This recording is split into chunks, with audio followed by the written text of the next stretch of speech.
Today we have Anthony Vivinto with us. Anthony is a colleague of mine. He has been at PwC for 15 years before joining Google about 6 years ago. And Anthony is also a super awesome female allyship advocate within our organizations.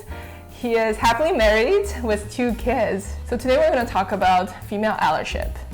Anthony, what got you into this topic in the first place? There are 2 main reasons that really sparked my passion for allyship. One, when my daughter was born, she's 7 now, it was really important to me to embody what I thought was a positive male role model, promoting gender equality at home, in the workplace, everywhere.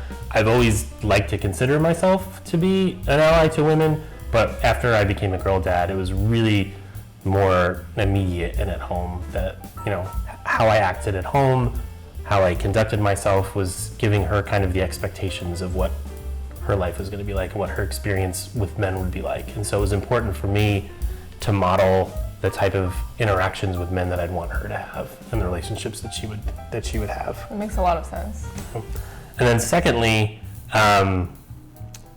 when I got remarried, so I'm divorced but remarried, in that in-between phase between the end of my first marriage and my second, I did a lot of self-work, therapy,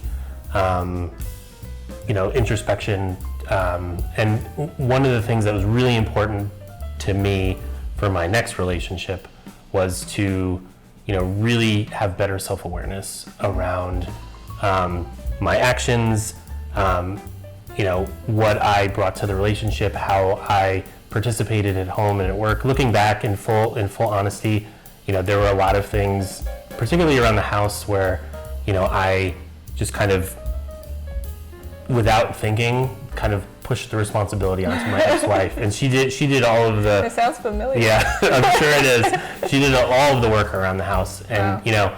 While that itself wasn't the the reason why our relationship ended, I did want to start the next relationship with a bit more awareness around real better balance, recognizing that the stuff around the house is work in and of itself. That's really amazing to hear you say that. Yeah, thanks. Yeah, so I did a little bit of research about gender equality these days, and it was fascinating to notice that actually, I think close to 60% of college graduates are female, and when you look at junior managers, also close to 60% of them are female. But when you move up the chain, it drops to 40% for mid-level managers, and then further down to 20% for senior managers. And the most extreme example is if you look at the top Fortune 500 companies, CEOs, and only 7% of them were females in, I think, 2020. And one of the reasons I was thinking about why this is the case, which was really inspired by an article that Anthony put together, is the true allyship actually starts from home versus from the workplace, even though we're doing a lot of good work in the organizations to foster gender equality. But when you look at the household, all the hidden conversations were still very behind in this effort.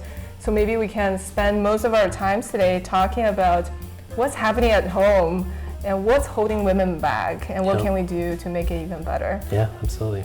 Can you talk a little bit about what observation you have made in your household that makes you rethink about what you can do differently? Yeah. So growing up, my mother didn't work. She was a homemaker, and actually, as I say that, I should edit my words, because saying homemaker and not working is really unfair to her. That's right. Doing work around the house is work. Yeah. It's real work. It's unpaid work. And it's 24/7. It is 24/7, and it's often thankless work. With that experience, seeing my dad go off to be the proverbial breadwinner and my mom managing all of the stuff around the house, I do think that for a lot of kids in my generation, that was a pretty traditional split of tasks. And I think, to some degree growing up, I just kind of assumed that was kind of the normal division of responsibility. Not to say that that's right, and I have to take ownership of, my own actions and my own perception and how I interact with the world because of that. But I do think that kind of influences your upbringing and kind of how you see things. And so I think growing up, and when I was married previously to my ex-wife, you know, she did all of the work around the house. You know, I did some, to be fair, but like she did the lion's share by far. And so, you know, when I look ahead to my current relationship, and I mentioned before that I really wanted to, you know, have a different outlook, and I wanted to, you know, have more self-awareness and just be a better partner in general. It wasn't even really specific to, you know, this time I'm gonna do more stuff around the house. It was more of like a better partner as a whole. And part of that is being an equal partner around the house as well. Mm-hmm. You know, I had said, okay, you cook and then I'll do the dishes. And I'm like, that seems like a pretty, you know, fair distribution, and we were happy with that. But like, I would go to bed and think, and I remember like laying in bed and thinking like, oh crap, I didn't do the dishes, I'll do them in the morning. And I'd wake up in the morning and she, you know, I'd get ready for work and maybe I'd forget, and I'd come home and they would be done already. And I had every intention of doing them, but I didn't prioritize them. Mm-hmm. And so, you know, there's an element of being busy, and everyone's busy, but you also prioritize what matters. And the real truth is that I didn't prioritize that stuff at home. Like for my wife, she hates the dishes being piled up on the counter. So that's why when I went to work, I remember thinking like, all right, I'll do them when I get home. And then they're already done. And in my head, I'm thinking like, why did you do those? That was my job. Like I was almost like annoyed. And then it's like, well, you should have done them yesterday when, like, you know, when they were initially done. And her, like, in her mind, she's like, I can't sit with them there all day, which is totally fair. But like, that's the sort of stuff that, you know, until something like that happens, a lot of times you don't have that appreciation for like what one partner is sensitive to over another. So a lot of it is really just having that communication and really understanding like what matters to your partner and what they're maybe a little bit less rigid about. And then that can kind of inform like where you prioritize your efforts. So this problem is super hard just because of multiple factors. One is like the society sets sort of this implicit expectations for different roles and responsibilities of male and female, especially at home, given that you have seen all these commercials and the TVs, and you heard these stories, especially from the older generations when the man was doing most of the like external out-facing work, where the women was mostly at home. And even the commercials now, the grocery commercials, it's never men in the grocery store. Exactly. It's still women. And you see memes, and they're intended to be funny, but there's truth in them, where you see mothers say, you know, my husband is babysitting the kids. If they're your kids, they're not babysitting. You're like, you're doing your job. Like that is your job to watch your kid. I see that a lot, and that's the sort of stuff where there's still, I think, a lot of work to be done, to your point, around changing how we perceive all of the tasks related to maintaining the home. The cooking is maybe perhaps the most traditional one, but going to the store, cleaning, and even the childcare stuff. And then the other side is when men and women have different tolerance for how clean the house needs to be. Yep. And especially when men think about, oh, when I was like not married, when I'm not moved in with somebody else, I'm fine, like living in a pigsty. Yeah. and that's how they look at the world, right? And the woman has a very different perception about how the environment impacts their productivities, their mental well-beings, if they live in an environment where it's less organized. I also think when they do partner up and then move in with someone else, they still take a very self-focused perspective. Like, it doesn't bother me, and therefore it's not important. I think where one of the differences among at least the women in my life is they have a more outward perspective, where they're thinking of, I want this to be a nice space for my partner. Yes. And so I think that bringing awareness to that it's not just about you, it's about the us now, and what collectively you're comfortable with is often a journey that needs to be taken too. That's a perfect segue into my next questions. Just if you have anything you want to share with fellow male colleagues or friends out there, if they have all the great intention to be an ally to their partners or to other female colleagues in the workplace, what do you suggest them do to hold them accountable to contributing to the household equally versus deprioritizing unintentionally, right? And or like be subject to these, I would say, unconscious biases. Yeah, I think it starts with, being really honest with yourself about what you're contributing and what your partner is contributing. Like I said earlier, I think for hopefully for most men, this gap is not intentional. It's not. There's certainly going to be some subset of the population that maybe just have a different attitude towards work around the house, and those minds are going to be really hard to change. But I think this generation tends to have a more, an open mindset towards trying to be a bit more balanced and more just general advocates towards gender equality. And so I think I like to think that a lot of men just want to help more, but they just don't know where to start. And so part of it, I think, is really like taking stock or inventory of like, what are you doing around the house on a regular basis, and what is your partner doing? And then even having that discussion with your partner, like what's their perception?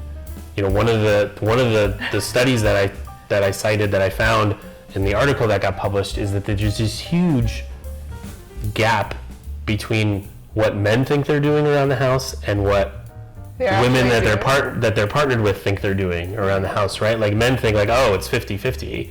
And then you talk to the women and it's like 90-10, right? And that's not, I don't think that's malicious for the most part, right? But I think there's that, again, a gap there around like what's actually happening. And so I think, and they're kind of uncomfortable conversations, but I think having that discussion, if you really want to kind of promote a bit more balance and more equality at home, I do think it's beneficial to sit down and say, here's what I think, what do you think, and really listen. I almost feel like we need to create a checklist of typical housework that is happening in every single house, from like cooking to dishwashing to laundry to all the other things. I think it depends on the partner, right? On like how receptive each, some people maybe don't want to get to that level of detail, but like I do think like for like if there's a huge disparity, I think that could be a really compelling way to like bring attention to it, right? Like you've got prepping the grocery list, you've got going to the store, you've got bringing them home, putting them away, doing the cooking, the cleaning, the child care. But then there are other things too that aren't even like active, like physical tasks, but it's the planning of them. For example, like meal prep, thinking about what we're gonna have for dinner, right? Like the vacation planning, like where do we want to go, looking into things, coming up with suggestions, right? Like those are typically tasks that I think more often than not fall on women. Sometimes I had this analogy. Do you want to be a contractor, or do you want to be a co-founder or a partner in this relationship? If you ask for a to-do list, then it almost feels that you are not a full-time employee. And that definitely shows lack of ownership. Or even lack of, like willingness to learn about the tasks that needs to be done, because those are, I don't perceive them as rocket science, but sometimes for some partners you do have a learning curve. So you can start with a to-do list, but over time you want to gradually transition into an equal partner that owns the items fully. So ideally you catch each other when each other fall. For example, if your partner is super busy, then even though your partner is responsible for specific items, you will be willing to step in. And absolutely. Those nice gestures really fuel the relationship. And that's how how you can go further and longer. At the end of the day, it's not women's job to like get men to be more equal partners in the house. Like that's not the ideal setup, right? Like we're grown adults. We should ideally be able to recognize that one person is doing more around the house and do our fair share, and to recognize that it's real work and that it takes effort and that there needs to be a balance. The unfortunate realities is that that's not the case in a lot of houses. And so, as a result of that, I think there are some steps that can be taken to kind of bring about some of that internal reflection, which, ideally will be enough to kind of start to affect a little bit of change. And we definitely want to recognize those conversations that women can start with their male partner will be difficult and uncomfortable.